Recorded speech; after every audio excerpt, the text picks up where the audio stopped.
말씀은 출애굽기 12장 1절에서 14절입니다.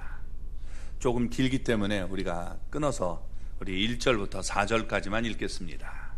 자, 우리 같이 읽겠습니다.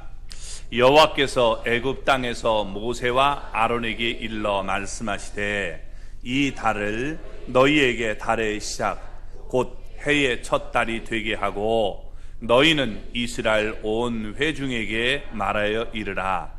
이 달 열흘에 너희 각자가 어린 양을 잡을지니 각 가족대로 그 식구를 위하여 어린 양을 취하되 그 어린 양에 대하여 식구가 너무 적으면 그 집의 이웃과 함께 사람 수를 따라서 하나를 잡고 각 사람이 먹을 수 있는 분량에 따라서 너희 어린 양을 계산할 것이며.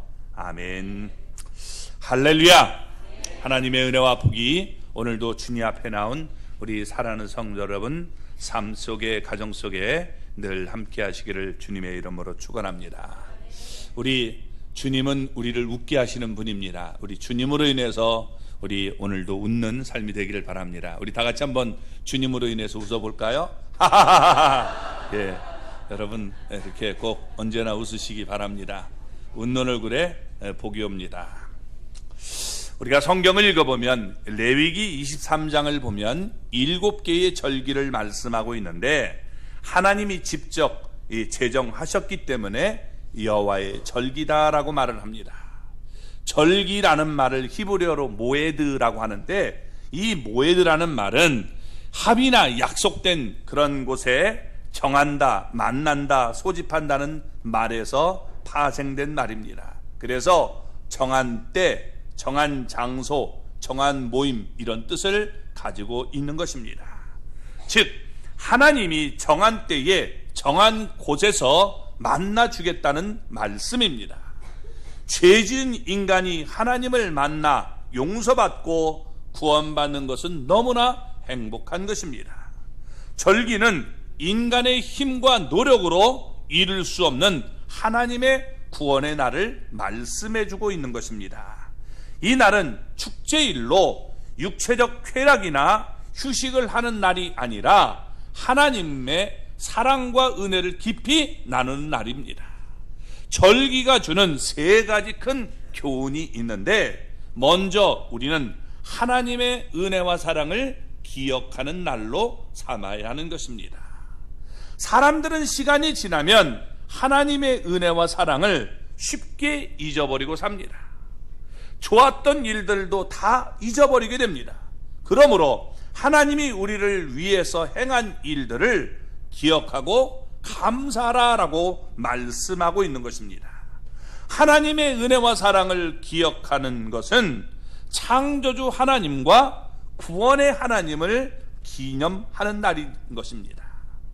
고백에는 두 가지로 우리가 할 수 있는데 첫째는 말로 하는 고백이 있고 두 번째는 행위로 하는 고백이 있는 것입니다. 절기를 기억하여 지킨다는 것은 우리가 행위를 통해서 하나님이 창조주 우리 아버지시고 구원자이심을 여러분 우리가 그날을 지킴으로 고백하는 것과 같다라고 말할 수 있는 것입니다. 또 하나님께 함께 모여 예배하는 날입니다. 평상시에도 우리가 하나님을 예배하지만 절기 때에는 모든 사람들이 한 곳에 모여서 하나님께 예배하는 것입니다. 하나님을 높이고 하나님을 찬양하고 하나님께 영광 돌리는 날로 이것을 하나님의 백성들에게는 기쁨의 날이고 축제의 날이 되는 것입니다. 레위기 여러분 23장 2절을 보면 이렇게 말씀합니다. 이스라엘 자손에게 말하여 이르라. 이것이 너희 절기들이니 너희가 성회로 공포할 여호와의 절기들이니라 라고 말씀합니다.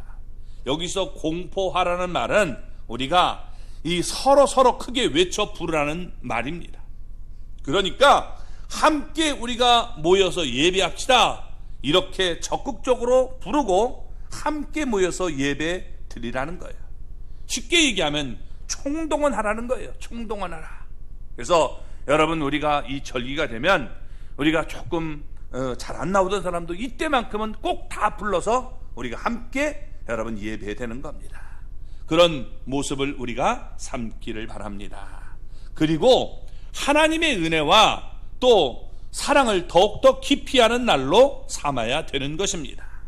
골로새서 2장 16절과 17절을 보면 이렇게 말씀합니다. 같이 읽어보겠습니다. 그러므로 먹고 마시는 것과 절기나 초하루나 안식일을 이유로 누구든지 너희를 비판하지 못하게 하라. 이것들은 장래일의 그림자이나 몸은 그리스도의 것이니라. 이것들은 장래일의 그림자다라고 말했습니다. 이것들은 절기들을 얘기하는데 장래일의 그림자다라고 말합니다. 그리고 몸은 그리스도의 것이니라. 무슨 얘기냐? 여러분, 이 지금 절기는 그림자와 같다는 거예요. 모형이라는 거예요. 그리고 실제 몸은 바로 그리스도에 관한 얘기를 하는 것이다라고 말하고 있는 것입니다. 그래서 절기는 예수 그리스도의 그림자예요. 절기는 뭐라고요? 그래서 절기가 이게 복잡하고 어려운 것 같지만 예수님을 통해서 우리를 하나님께서 이렇게 구원하신다는 하나님의 계획을 얘기해 주고 있는 거예요. 그러니까 세상의 모든 절기는 여러분 어떻게 해야 돼요? 절기가 없는 나라가 없죠. 우리나라도 절기가 여러 개가 있죠. 광복절이 있고, 그렇죠? 뭐 개천절이 있습니다. 뭐 어떻게인데 여러분 광복절이 어떤 거예요? 우리나라가 일본으로부터 해방한 날이죠. 그럼 광복이 먼저 있었어요? 아니면 광복절이 먼저 있었어요? 광복이 먼저 있었죠. 그래서 이 날을 우리가 광복절로 우리가 만들자 해서 한 겁니다. 근데 다른 나라는 다 그렇게 되는데 이스라엘은 그렇지가 않아요. 하나님께서 내가 너희들을 이렇게 구원하겠다라고 먼저 말씀하시고, 그리고 어떻게 해요? 절기가 나중에 생기게 된 거예요. 하나님이 우리가 절기를 먼저 이게 두시고 그 다음에 여러분 그런 의미를 우리에게 주셨다는 겁니다. 그가 다른 거예요.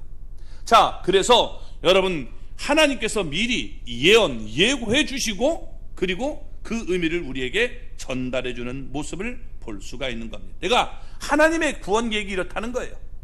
그걸 미리 말씀하시고 하나님의 구원이 그 다음에 따라오게 되는 겁니다. 그래서 우리가 여러분 우리 이 출애굽기 12장을 보면 1절부터 여러분 우리가 20절까지 유월절과 무교절의 얘기를 하고, 그 다음에 21절부터 첫 유월절에 대한 얘기를 모세가 이제 사람들을 모아놓고 얘기합니다. 그리고 여러분 어떻게 해요? 실제로 29절부터 그 다음에 일어나는 것이 유월절 재앙이 일어나게 돼요. 이게 바뀌게 되죠. 세상은 유월절 재앙이 일어난 다음에 거기다 의미를 두지만 성경은 그렇지 않다는 겁니다. 그래서 여러분 우리가 잘 생각해 보시기 바랍니다. 자, 그래서 하나님의 예언이 정확하게 이루어짐을 우리가 알 수 있는 겁니다. 예수님은 누가복음 24장 44절에서 엠마오로 내려가는 제자들에게 여러분 말씀을 가르쳐 줬습니다. 뭐라고 가르쳐 줬습니까? 한번 읽어볼까요? 모세의 율법과 선자의 글과 시편의 나를 가리켜 기록된 모든 것이 이루어져야 하리라. 모세의 율법, 그 다음에 선자의 글, 시편의 나를 가리켜 기록된 모든 것, 구약을 얘기하는 거예요. 그러니까 구약에 지금 나를 기록된 모든 말씀이 이루어져야 하리라 라고 얘기를 하고 있는 것입니다. 그래서 성경에 이렇게 여러분 예수님에 관한 얘기들이 나오고 있는데 그것이 이루어져야 됨을 얘기하고 있는 겁니다. 또 요한복음 여러분 5장 39절 말씀을 볼까요? 너희가 성경에서 영생을 얻는 줄 생각하고 성경을 연구하거니와 이 성경이 곧 내게 대하여 증언하는 것이니라. 이 성경, 구약 성경이 지금 나에 대해서 증언하고 있는 것이다 라고 말하고 있는 겁니다. 물론 신약 성경도 예수님에 대한 얘기를 하고 있는 거죠. 그래서 여러분 예수님에 관한 얘기가 바로 성경의 얘기가 되는 거예요. 이 절기를 뭘 지켜야 되는 걸 하면 이게 복잡하고 힘들어요. 근데 그 하나하나의 의미가 바로 예수님께서 우리를 어떻게 구원하시는지를 우리에게 보여주고 있는 내용이라는 겁니다. 따라서 절기를 알면 하나님이 약속한 구원의 모든 예언의 말씀이 1.1획도 빠짐없이 이루어졌다는 사실을 깨닫게 되고, 하나님의 신실성과 성경의 정확 무오성을 믿을 수 있게 되는 것입니다. 그리고 절기를 통해서 종말론이 정립되기 때문에 미래를 예견하고 준비하는 신앙이 될 수 있는 거예요. 엉터리 사람들에게 여러분 여기 그리스도가 있다 저기 있다 해도 우리가 속지 않게 되는 겁니다. 구약의 이 절기들은 장래일의 그림자이기 때문에 절기들의 실체가 되는 예수 그리스도를 통해서 역사 속에서 여러분 이루어지는데, 이미 이루어진 약속들이 있습니다. 그 절기가 3개가 있고, 그 다음에 지금 우리가 여러분 현재 우리가 지금 지내고 있는 절기가 있고, 그리고 아직 오지 않았지만 이루어질 여러분 3개가 있게 되는 겁니다. 그러면 이미 성취된 것이 뭐냐? 유월절, 무교절, 초실절입니다. 이 3개가 이렇게 연합해서 와요. 그래서 유월절, 무교절, 초실절. 그래서 우리가 여러분 이 부활절이 초실절이에요. 그리고 예수님이 십자가에 못 박혀 죽으시는 것이 유월절이고 무교절이 되는 겁니다. 무교절은 예수님이 무덤 속에 들어가는 거예요. 이 구약은 그것을 여러분 절기로 표현해 주고 있고, 실체는 예수님이 이 땅에 오셔서 우리를 구원하기 위해서 어떻게 여러분 십자가의 고난을 당하시고 부활하시는가를 우리에게 보여주고 있는 거예요. 예수님이 이 땅에 오셔서 고난 당했어요, 안 당했어요? 부활하셨어요, 안 부활하셨어요? 그렇죠? 이미 이루어진 겁니다. 그리고 지금 우리가 살고 있는 시대를 오순절 시대라고 하는 거예요. 오순절의 시대는 뭐냐? 여러분 성령을 부어줘서 이방인들도 예수님을 믿고 구원받는 그런 기회를 주시는 거죠. 그래서 지금도 세계 곳곳에 복음이 전파되고 있는 겁니다. 오순절 시대를 살아가고 있는 거예요. 그리고 오지 않은 3가지가 있는데 그게 뭐라고요? 첫째가 나팔절, 그 다음에 우리가 알고 있는 속죄일, 그리고 또 하나가 우리가 초막절, 장막절이라고 하는 겁니다. 그래서 예수님이 재림 나팔을 통해서 오시게 되고, 그리고 어떻게 돼요? 이제 유대인들이 속죄하는 속죄일이 있게 되고, 그 다음에 장막과 그 다음에 초막으로 우리가 되는 구별되는 알곡과 축정일을 구별해서 여러분 드리는 그런 초막절이 있게 되는 거예요. 그러니까 아직 오지 않게 되는 거죠. 여러분, 이만희 그쪽에 있는 교회들을 뭐라고 그래요? 자기네들이 장막 성전, 장막 성전이란단 말이에요. 그렇죠? 그래서 장막 성전 그렇게 얘기합니다. 그래서 자기네들이 실체가 장막을 이뤘다라고 얘기하는 거예요. 그래서 이미 예수님이 오셔서 장막 성전을 지금 하고 있는 그런 모습이다라고 얘기하고 있는 겁니다. 그 거짓인 것이 뭐예요? 우리가 여러분 요한계시록을 읽어보면 하나님의 장막이 나타나면 어떻게 돼요? 거기는 고통도 눈물도 죽음도 없는 것이에요. 근데 거기 죽어요, 안 죽어요? 예? 가짜잖아요. 그러니까 그 당시에 그렇게 많이 쫙 왔을 때 우리 그때 아마 족가던 사람은 경험했을 거예요. 그렇게 많이 와가 쫙 했을 때 앉아서 딱 얘기하자. 그러고서 한마디 딱 하니까 도망가지 않는다. 거기가 진짜 장막절이라면 어떻게 해요? 장막 성전이라면 죽으면 안 돼요. 거기 고난이 있으면 안 된단 말이에요. 근데 고난이 있어 없어요? 있잖아요. 병들어도 안 되는데, 이 많이도 병들어가지고 골골골 하는데 그게 되겠습니까? 그러니까 가짜라는 거죠. 이름만 실제로 가는 거고 가짜인 거예요. 그래서 여러분, 우리가 이 모습을 우리가 잘 알면 하나님께서 우리를 어떻게 구원하시는지 알게 되고, 우리가 여러분 끼어있는 신앙인이 될 수가 있는 겁니다. 그래서 절기를 통해서 성경 역사의 큰 흐름인 하나님의 구속사를 한눈에 알게 만들어주는 것입니다. 하나님의 구속사가 7절기 안에 있다는 거예요. 그래서 이 절기를 알면 성경에 우리가 맥을 알게 되는 것입니다.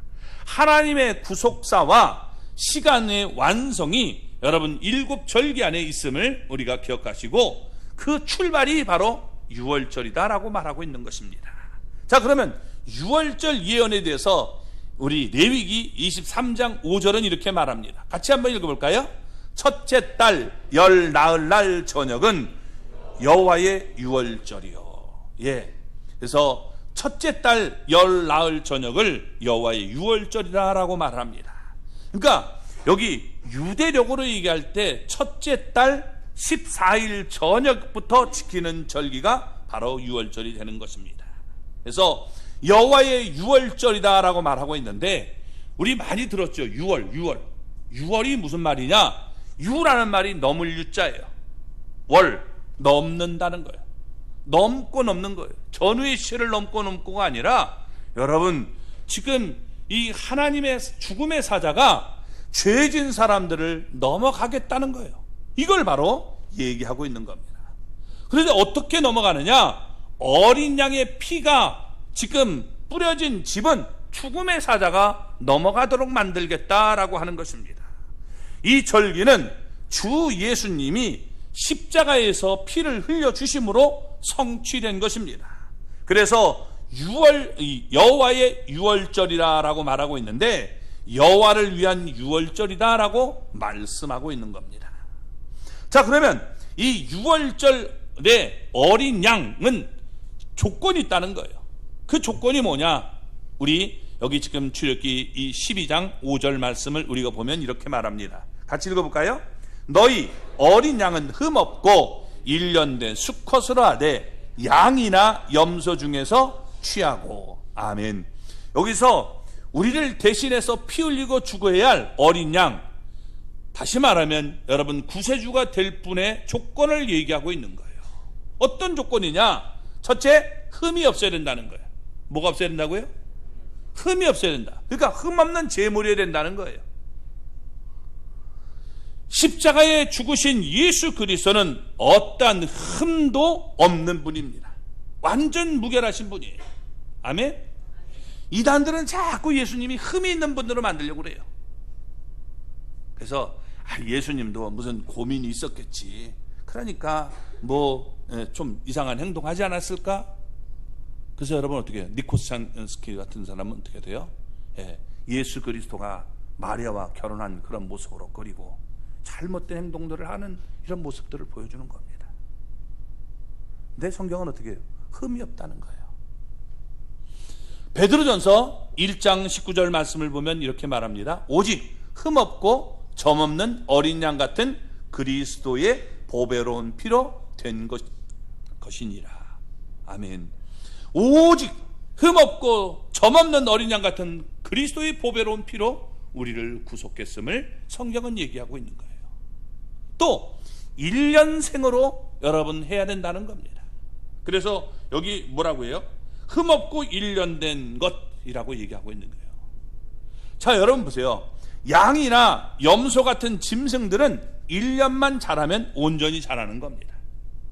만일 1년이 넘으면 이제는 어린 양이 아니라 그냥 양이 되는 거예요. 또 어린 양이라고 했을 때 어린 양은 우리의 죄를 짊어지고 죽는 양을 또 다른 말로 어린 양이라고 표현하는 것입니다. 양으로서 가장 우리가 힘이 좋고 가장 값이 나가는 때가 1년 됐을 때입니다. 따라서 온전히 성장한 청년기에 예수님의 모습을 보여주고 있는 겁니다. 그래서 예수님의 인생은 33세의 젊은 나이로 일찍 세상을 떠나게 되는 그런 모습을 그리고 있는 겁니다. 그리고 수컷이어야 된다는 거예요. 수컷. 여기 그래서 뭐라고 얘기합니까? 수컷으로 하되라고 얘기하고 있는 거예요. 마태복음 1장 21절을 보면 뭐라고 얘기했죠? 아들을 낳으리니 이름을 예수라 하라. 구원자가 아들이라는 거예요. 아들. 그러니까 여기 저기 하나님의 교회 있죠? 하나님 어머니 하나님이라는 건 다 가짜가 됨을 우리가 알 수 있어요. 그죠? 아무리 무슨 얘기를 해도 그게 가짜라는 거예요. 요즘에 신학자들 가운데서 예수님을 구원자를 갖다가 중성으로 표현하자. 요즘 세대가 악하기 때문에 이 아버지 어머니 말 이런 게 서양에서도 점점 없어지고 있어요. 뭐라고 쓰느냐? 부모 1, 부모 2. 왜? 이 동성애들이 있으니까 여러분 부모라는 말을 갖다가 쓰면서 부모 1, 부모 2, 남자가 둘이 될 수 있고 여자가 둘이 될 수도 있으니까 그런 식으로 쓰는 거예요. 그리고 아내, 남편 이런 말을 안 써요. 파트너 1, 파트너 2 이렇게 쓰는 겁니다. 시대가 여러분 이렇게 변하고 있어요. 그래서 이런 사상이 지금 아주 교회 안에도 아주 들어오려고 발버둥을 치고 있어요. 이 영적 전쟁이 지금 벌어지고 있는 거예요. 분명히 지금 여기서 수컷으로 하되라고 말씀하고 있는 겁니다. 수컷은 힘을 상징해 주죠. 암컷은 아름다움을 상징합니다. 그 힘이 있을 때 죽음을 당하는 것을 보여주고 있는 거예요. 그리고 어린 양을 잡을 때가 언제냐? 때를 얘기해 줍니다. 자, 6절 말씀을 읽어보겠습니다. 이달 열 나흘까지 간직하였다가 해질 때에 이스라엘 회중이 그 양을 잡고, 그러니까 양을 잡는 때가 언제요? 이달 열 나흘. 그러니까 그 날로부터 우리가 정월로 첫째 달로 시작하라는 거예요. 유대력으로 1월 14일까지 간직해서 그 날 여러분 해질 때에 이게 죽여라 라고 말하고 있는 겁니다. 언제 죽이라고요? 해질 때에 죽이라는 거예요. 해질 때. 자, 어린 양은 해질 때 죽어야 됩니다. 해질 때 죽어야 하는 어린 양처럼 예수님도 해질 때에 여러분 죽음을 당합니다. 놀라운 거죠. 예수님이 해가 지기 전 이 환한 대낮 여러분 오후 3시경에 운명하십니다.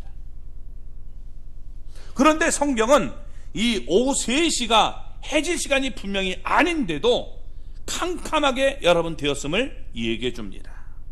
초자연적으로 태양이 빛을 잃게 만들어버려요.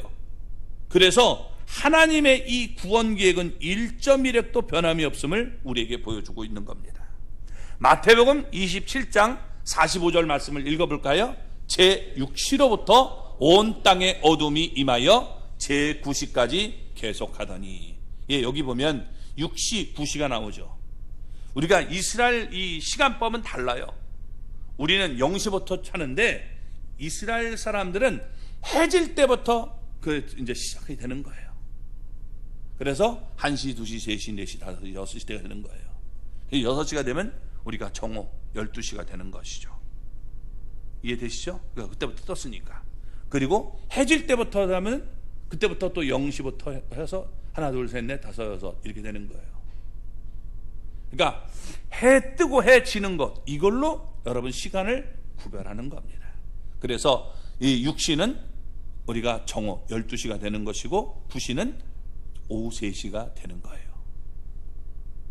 12시부터 3시는 아주 햇빛이 강한 때 아닙니까?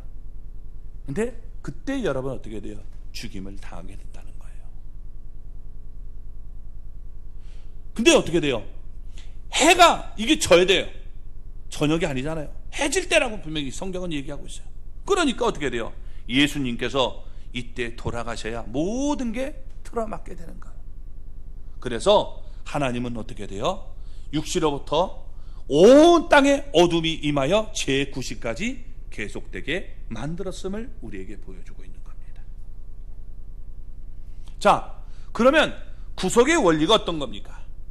하나님이 우리를 구원하는 방법을 여기 지금 보여주고 있는데, 죄 사함은 피의 원리에 있다라고 7절에 말씀해주고 있는 겁니다. 같이 읽어보겠습니다. 그 피를 양을 먹을 집 좌우 문설주와 인방에 바르고.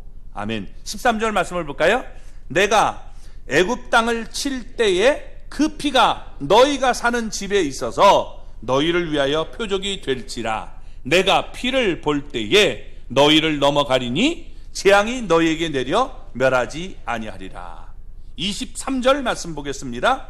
여호와께서 애굽 사람에게 재앙을 내리려고 지나가실 때에 문 인방과 좌우 문설주의 피를 보시면 여호와께서 그 문을 넘으시고 멸하는 자에게 너희 집에 들어가서 너희를 치지 못하게 하실 것임이니라. 아멘.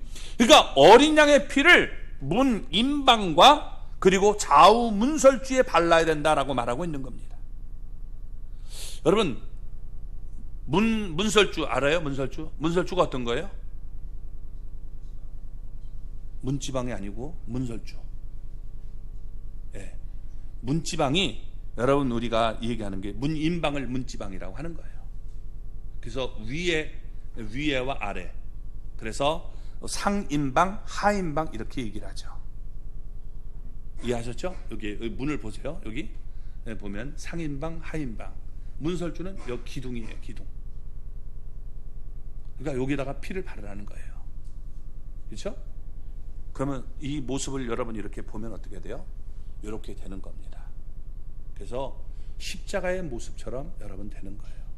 여기에다 사람을 딱 붙여서 예수님이 죽는데 거기에 이 안으로 들어가는 사람은 다 구원받게 되는 모습을, 구약은 상징이라고 그랬잖아요. 모형이라고 했잖아요. 그런 모습을 통해서 우리를 구원하게 되는 것을 보여주고 있는 겁니다. 그래서 예수 그리스도께서 십자가 위에서 흘리신 피가 우리의 여러분 마음의 문에 이렇게 뿌려져야 죄사함을 받고 구원받을 수 있다는 거예요. 그걸 내가 여러분 받아들여야 돼요. 받아들이지 않으면 내가 구원에 이를 수가 없는 겁니다. 로마서 3장 25절을 보면 이렇게 말합니다. 이 예수를 하나님이 그의 피로써 믿음으로 말미암는 화목제물로 세우셨으니. 화목제물이 뭐냐? 하나님께서 그것 때문에 우리를 벌하지 않고 넘어가신다는 거예요. 이게 화목제물이 되는 거예요. 예수 그리스도의 피가 화목제물이 됨을 우리에게 보여줍니다. 그래서 예수님은 6월절에 제자들과 최후의 만찬을 나누면서 잔을 주시면서 이렇게 말씀하십니다. 죄 사함을 얻게 하는 피를 흘릴 것이다 라고 예고하고 있는 겁니다. 마태복음 26장 27절 28절 말씀 한번 읽어볼까요? 너희가 다 이것을 마시라. 이것은 죄 사함을 얻게 하려고 많은 사람을 위하여 흘리는 바 나의 피 곧 언약의 피니라. 아멘. 그러니까 예수님께서 이제 잔을 주시면서 이건 너희를 위해서 흘리는 지금 피다. 그러면서 어떻게 해요? 이걸 마셔야 너희가 지금 어떻게 돼요? 구원받게 된다는 거예요. 하나님의 여기에 언약이 담겨 있다는 거예요. 이미 모세를 통해서 예수님이 오시기 전 1500년 이상 전에 이미 예언한 거예요. 예고해 주신 거예요. 우리가 그냥 예수님이 오신 다음에 그렇게 만든 게 아니라 이미 그들은 그 문제를 하고 있었던 거예요. 고린도 여러분, 우리 히브리서 9장 22절을 볼까요? 피 흘림이 없은즉 사함이 없느니라. 그러니까 예수님이 피 흘림이 없으면 여러분 우리는 죄사함이 없다는 거예요. 또 사도 바울은 뭐라고 얘기하느냐? 여러분 고린도서 5장 7절에서 이렇게 말합니다. 우리의 유월절 양 곧 그리스도께서 희생되셨느니라. 예수님이 우리의 유월절 양이라는 거예요. 곧 그리스도께서 우리를 위해서 이렇게 희생당하여 죽으셨다라고 말씀하고 있는 겁니다. 이와 같이 하나님은 우리를 사랑해서 독생자 예수님을 보내주시고 십자가 위에서 우리를 위해 보혈을 흘려주신 것입니다. 자, 이렇게 죽으셨는데 그렇다고 모든 사람이 다 구원받느냐? 결코 그렇지 않습니다. 구원을 얻고자 하는 자들은 어린 양의 피를 받아들여야 된다는 거예요. 피가 이렇게 칠해져야 된다는 겁니다. 이처럼 예수님이 흘린 보혈을 우리의 심령에 받아들이는 것, 영접하는 것이 있어야 된다라고 말하고 있는 겁니다. 그러니까 우리가 죄를 씻김을 받으려면 예수 그리스도의 보혈밖에 없음을 성경은 옛날부터 예고하고 있는 거예요. 이렇게 내가 구원해 주겠다는 거예요. 그 안에 들어가는 자, 그 문으로 들어가는 자는 구원받는다는 거예요. 나오지 말라는 거예요. 예수님을 벗어나면 여러분 구원에 이르지 못하는 거예요. 왜? 하나님의 구원은 예수 안에 있는 자들을 구원하시는 거예요. 그래서 여러분 결코 예수님을 떠나지 않는 하나님의 사람이 되시기 바랍니다.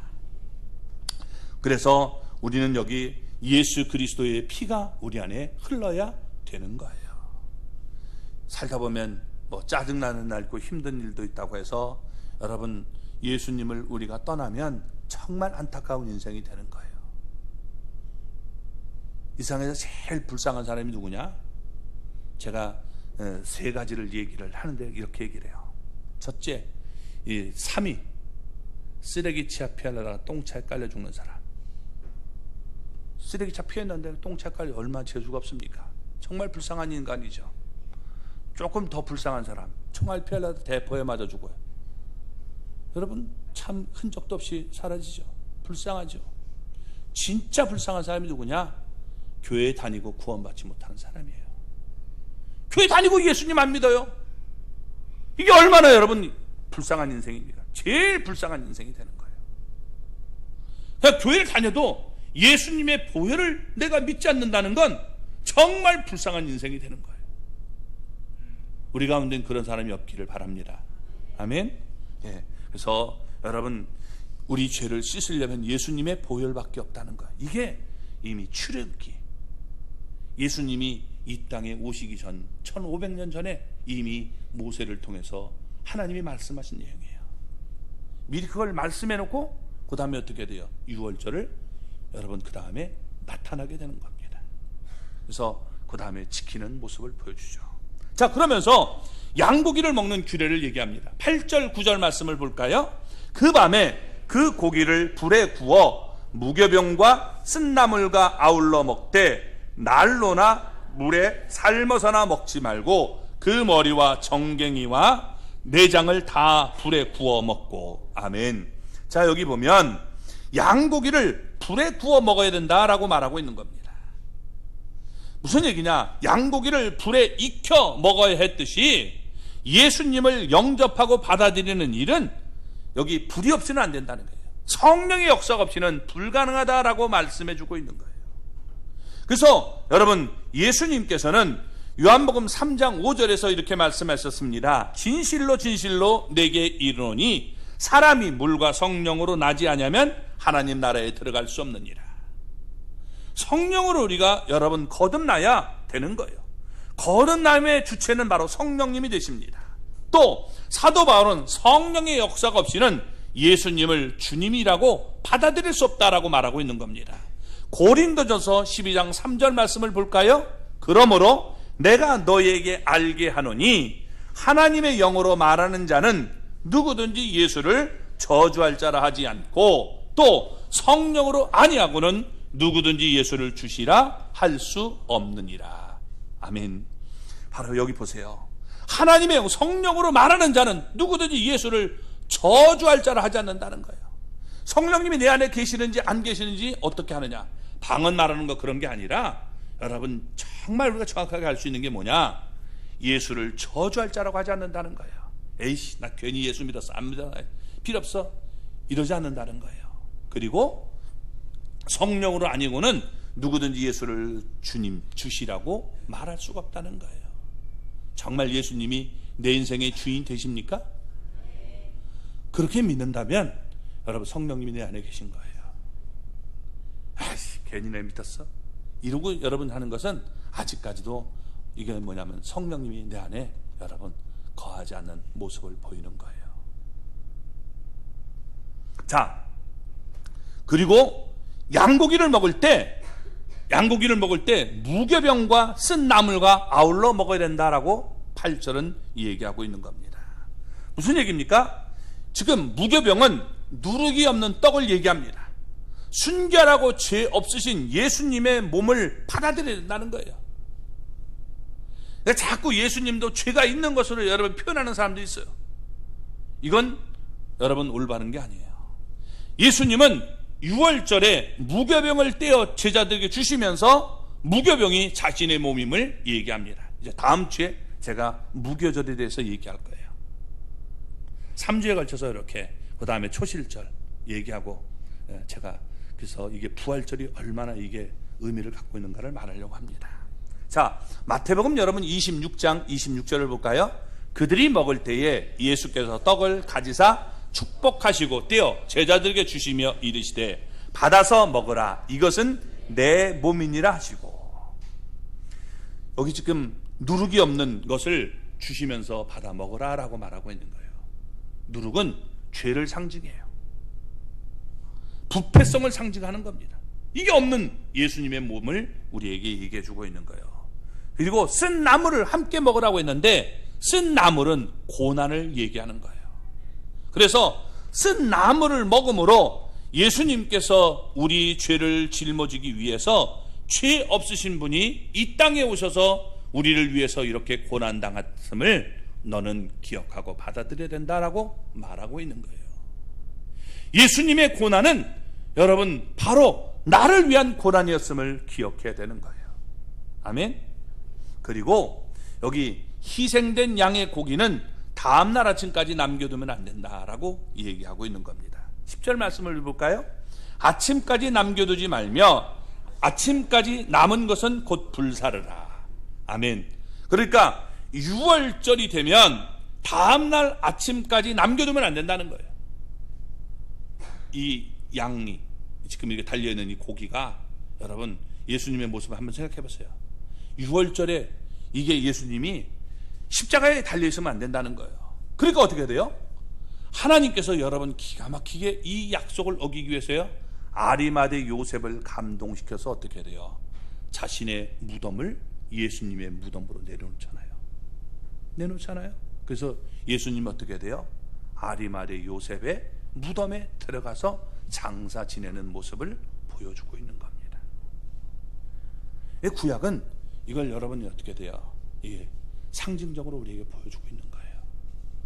이게 성령의 역사가 있을 때 이걸 보고 알게 되는 거죠. 이렇게 얘기하는 겁니다. 그리고 양고기는 급히 먹어야 했음을 얘기해 줍니다. 11절 말씀을 볼까요? 너희는 그것을 이렇게 먹을지니 허리에 띠를 띠고 발에 신을 신고 손에 지팡이를 잡고 급히 먹으라. 이것이 여호와의 유월절이니라. 아멘. 그래서 여러분 어떻게 해야 돼요? 예수님의 시신은 죽은 당일 아주 급하게 여러분 장사 지내는 모습을 보여줍니다. 예수님이 잡히셔 죽는 것도 여러분 어떻게 해요? 급히 죽죠? 배신자가 나타나잖아요. 가룟 유다가 예수님을 팔려고 한단 말이에요. 그들은 어떻게 돼요? 이 6월절이 지난 다음에 하려고 했는데 이게 와가지고 여러분 하니까 어떻게 돼요? 그 기회를 놓치지 않고 예수님을 이렇게 죽이게 되는데 정확하게 여러분 어떻게 돼요?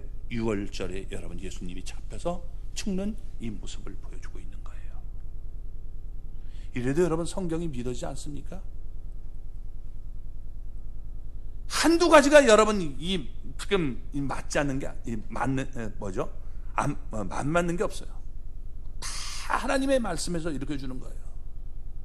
안상홍이 하나님의 교회, 여러분 그 사람이 자기가 메시아라고 얘기를 하죠. 왜 그러느냐?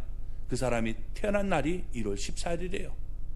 근데 진짜 이렇게 보니까 그 출생 기록에 보니까 1월 13일이더라고요. 근데 좀 해가지고 반해서 올렸는지 모르지만 1월 14일로 했어요. 근데 여러분 보세요. 1월 14일은 뭐예요? 태어난 날이 아니라 죽는 날이잖아요. 죽는 날이 되죠. 그죠? 안 맞는단 말이에요. 안성홍이가. 근데 억지로 맞추려고 하는 것과 이게 다르대요. 그렇죠? 그리고 보세요. 안상홍이는 음력이에요. 근데 예수님이 지금 이 죽으시는 날은 언제냐? 유대력으로 1월 14일이에요. 유대력은 3달 플러스 마이너스 한 15일 정도 이렇게 하면 돼요. 그래서 1월 14일 정도 되면 여러분 어떻게 해요? 이게 조금 더 가면 한 4월 우리가 하순까지 갈 수 있는 20 며칠까지 가는 거예요. 요번에는 어떻게 돼요? 여러분 우리 그 19일인가? 그렇게 되겠죠. 그래서 21일이 우리가 부활절이 되잖아요. 그죠? 그렇게 되는 거예요. 다음에 이렇게 되면 6월 우리가 부활절이 돌아가잖아요. 그죠? 어떤 때는 이 3월달에 또 어떤 때 4월달에 왜 그러냐? 6월 유대력에 의해서 이렇게 여러분 변화가 되는 그런 모습을 갖기 때문에 그런 거예요. 자, 예수님이 그래서 어떻게 돼요? 이렇게 급히 돌아가시게 되고 그리고 어떻게 돼요? 급히 무덤에 들어가시는 모습을 정확하게 얘기하고 있다는 겁니다. 그리고 양고기를 먹을 수 없는 자들이 있다는 거예요. 구원받지 못한 자들이 있다라고 얘기하고 있는데 그게 어떤 거냐? 43절부터 45절입니다. 같이 읽어볼까요?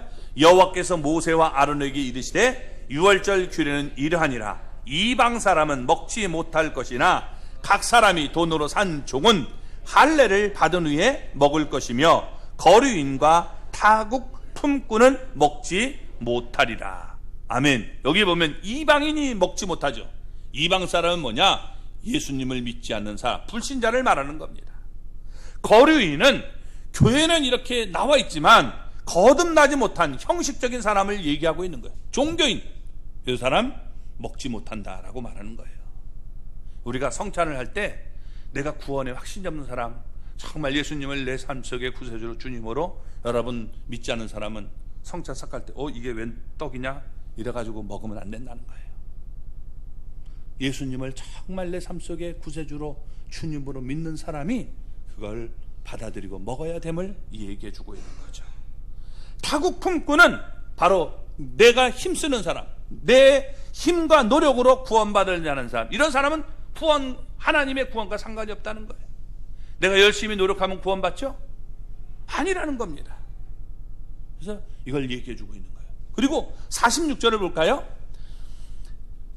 46절, 한 집에서 먹되 그 고기를 조금도 집 밖으로 내지 말고 뼈도 꺾지 말며.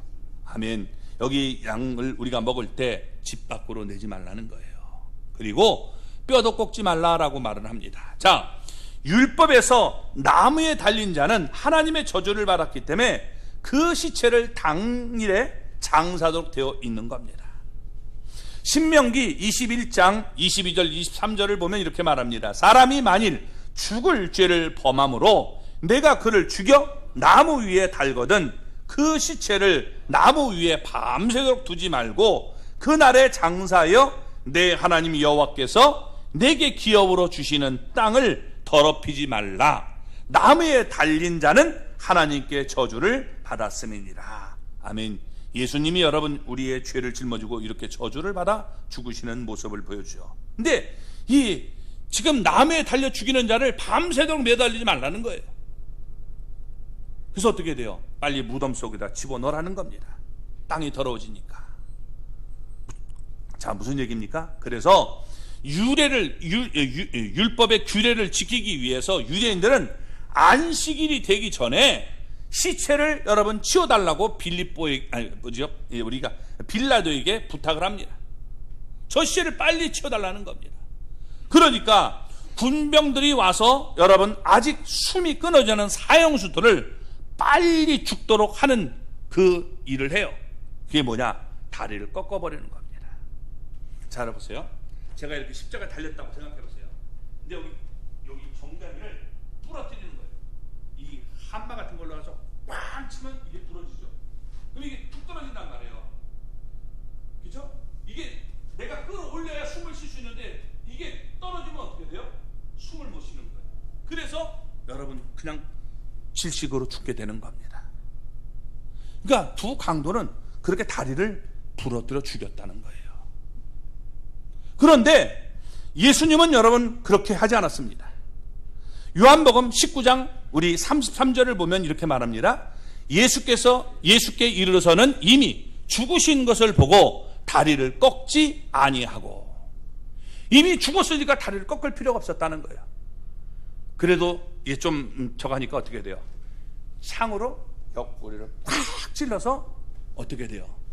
예, 물과 피가 쏟아지게 만들었잖아요. 심장이 관통하게 만들었음을 보여주는 거예요. 성경은 다리를 꺾지 못하게 만들었단 말이에요. 그러니까 심장은 터져도 어떻게 돼요? 예수님의 다리를 꺾지 못하게 성경은 만들었기 때문에 꺾지 못하게 만든 거예요. 그래서 요한복음 19장 36절은 이렇게 말합니다. 읽어볼까요? 이 일이 일어난 것은 그 뼈가 하나도 꺾이지 아니하리라 한 성경을 응하게 하려 함이라. 이렇게 지금 일어난 것, 예수님의 뼈를 꺾지 않은 것은 뭐냐? 그 뼈가 하나도 꺾이지 아니하리라 한 성경을 응하게 하려 했다라고 말하고 있는 거예요. 이래도 못 믿어져요? 또 여러분, 근데 이게 뭐냐? 외국인도 원하면 지킬 수 있는 유월절을 하는 거예요. 이방인들 안 되냐? 아니에요. 이방인들 가운데서 정말 자신이 원하면 그 사람 유월절 지킬 수 있다라고 얘기합니다. 민수기 9장 14절 볼까요? 만일 타국인이 너희 중에 거류하여 여호와 앞에 유월절을 지키고자 하면 유월절 율례대로 그 규례를 따라서 행할지니 거류민에게나 본토인에게나 그 율례는 동일한 것이니라. 아멘. 외국인도 원하면 유월절 행사에 참석할 수 있다는 거예요. 이처럼 하나님의 구원에는 이방인에게도 차별이 없다는 겁니다. 내가 정말 그 사실을 고백하고 나오면 너도 지금 이방인이지만 하나님은 구원해 주겠다는 거예요.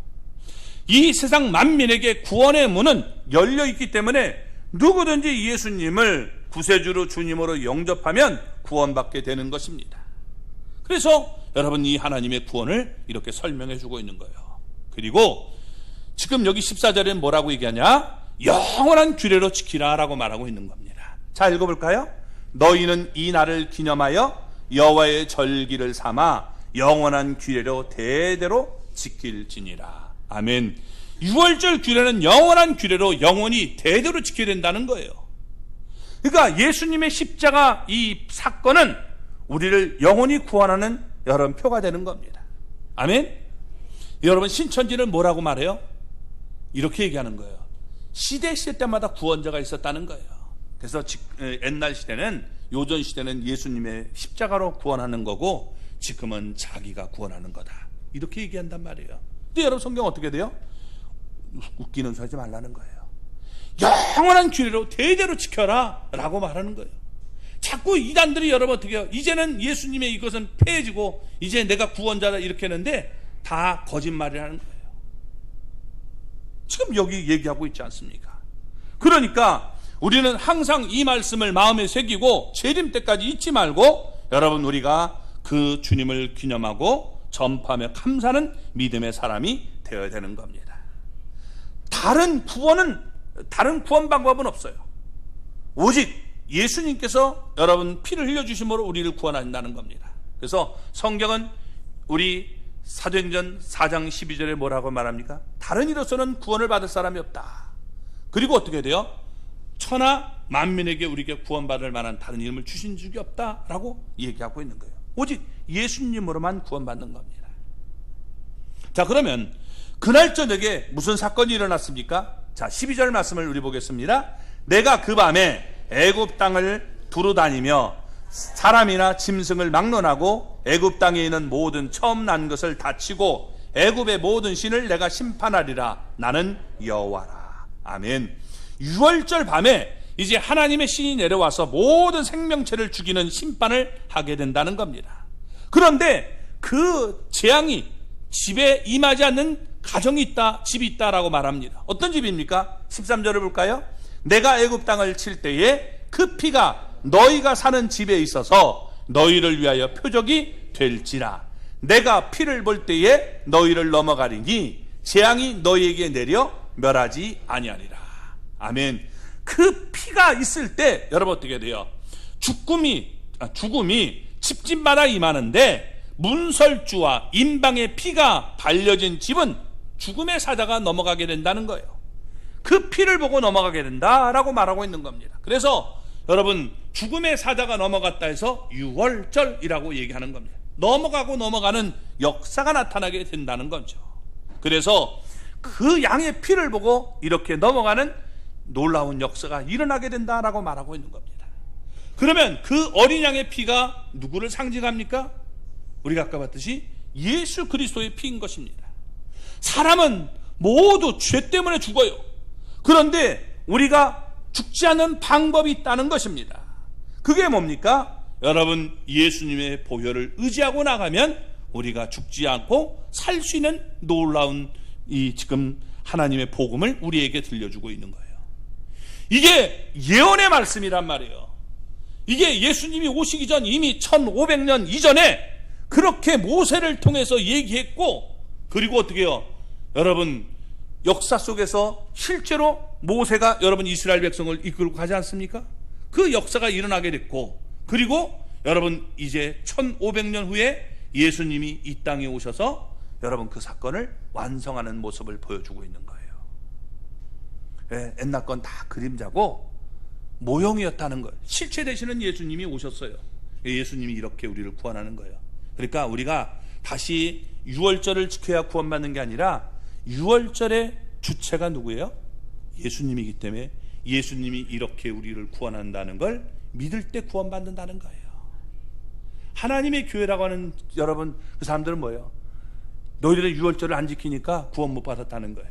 우리는 유월절을 지키니까. 성경이 유월절을 지키라고 했는데, 근데 유월절이 뭔데요?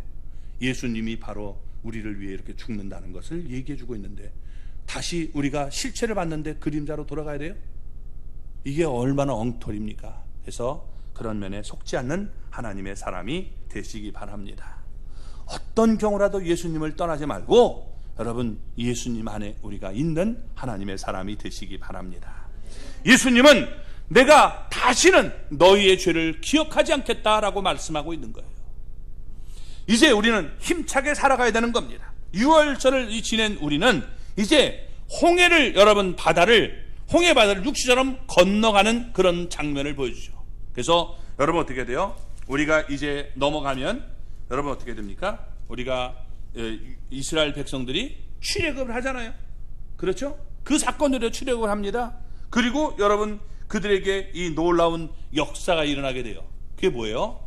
이제 여러분 14장에 가면 어떻게 해야 돼요? 홍해 바다를 가르고 건너가는 장면을 보여준단 말이에요. 이제 우리는 새 나라를 향하여 가겠다. 하나님이 우리를 이끄시는 나라로 우리 들어가는 겁니다. 그걸 뭐라고 얘기하느냐? 여러분 유월절을 지낸 다음에 홍해 바다를 육지로 건너가는데 이걸 신약 성경에서 이렇게 설명하는 거예요. 고린도서 우리 10장 1절 말씀을 볼까요? 형제들아, 나는 너희가 알지 못하기를 원하지 아니하노니 우리 조상들이 다 구름 안에 있고 바다 가운데로 지나며. 그러니까 알지 못하기를 원하지 않는다는 말은 내가 꼭 너희들은 알기를 원한다는 거예요. 그게 뭐냐? 우리 조상들이 다 구름 아래 있고 바다 가운데를 지나며 라고 말합니다. 그래서 이게 뭐냐? 바다는 출애굽한 이스라엘 백성들이 유월절을 지낸 다음에 건너는 홍해를 얘기하고 있는데 그걸 뭐라고 해석하느냐? 여기 2절을 볼까요? 모세에게 속하여 다 구름과 바다에서 침례를 받고. 그러니까 이 지금 홍해 바다를 이렇게 쫙 가르고 건너가는 이 모습이 침례와 같다는 거예요. 그래서 내가 이제는 주님과 연합해서 내가 영원한 하나님 나라를 향하여 내가 가겠습니다. 이렇게 소원하고 나아가기를 원하는 사람이 침례를 행하라라고 얘기하고 있는 거예요. 그래서 여러분 이렇게 예수님을 영접했다면 이제는 주님의 새로운 백성으로 내가 침례를 받는 모습을 가지라는 겁니다. 여러분 하나님 앞에서 하나님의 구원은 우리에게 구약 성경은 모형으로 그림자로 얘기해주고 신약 성경은 우리에게 실체가 무엇인가를 우리에게 보여주고 있다는 사실을 기억하시기 바랍니다. 다른 것이 여러분 실체가 아니라 오직 예수님이 실체라는 사실을 기억할 수 있는 저와 여러분이 되기를 주님의 이름으로 축원합니다.